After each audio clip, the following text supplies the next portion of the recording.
வந்துட்டு நீங்கள் நடத்த வேண்டான்ட்டு எந்த இடத்துலையும் சொல்லலை. அதுதான் டங்ஸ்டன் நான் சொன்னேன். இது டங்ஸ்டன் விஷயம் ஸ்டேட் கவர்மெண்ட் எந்த இடத்துல கூட இது நடத்தாதீங்கன்னு சொல்லலை. அதனால் அதையும் இதையும் கம்பேர் பண்ணாதீங்க. நன்றி.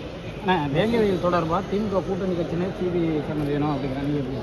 நான் வேங்க வயலை பொறுத்தளவுக்கு தொடர்ந்து இந்த விஷயத்தில் தமிழக பாரதிய ஜனதா கட்சி, நாங்கள் எங்களுடைய மாநில தலைவராகட்டும், எங்களுடைய அனைத்து நிர்வாகிகளும் தொடர்ந்து இந்த பாதிக்கப்பட்ட மக்களுக்கு நீதியை கொடுக்க வேண்டும், அவர்களுக்கு ஒரு சரியான நியாயத்தை கொடுக்க வேண்டும் என்று தான் நாங்கள் தொடர்ந்து போராடி கொண்டிருக்கின்றோம். ஆனால் திராவிட முன்னேற்றக் கழக அரசாங்கம் இதை திசை திருப்பும் வேலையாக பட்டியலின மக்களுக்கு துரோகம் செய்யும் அரசாங்கமாக இந்த திமுக அரசாங்கம் இருந்து கொண்டிருக்கிறது.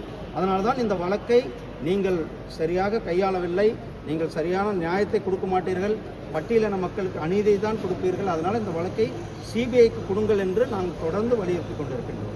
ஆனால் தாவேகா தலைவர் சொல்றாரு சிபிஐ எதுவுமே வேணாம், எஸ்ஐடிக்கு வந்து எஸ்ஐடி தானே விசாரித்தாங்க, அந்த சிபிசிஐடி தானே விசாரித்தாங்க. அதனால தான் நாங்கள் சொல்கிறோம், இதை சிபிஐ தான் விசாரிக்கணும். சிபிஐயில் தான் அவர்களுக்கு சரியான நியாயத்தை கொடுக்க முடியும், நீதியை கொடுக்க முடியும். பாஜக மாநில தலைவர் வந்து அமைச்சராகிறதுக்கான வாய்ப்பு இருக்கா? மத்திய அமைச்சராகிறதுக்கான வாய்ப்பு இருக்கா?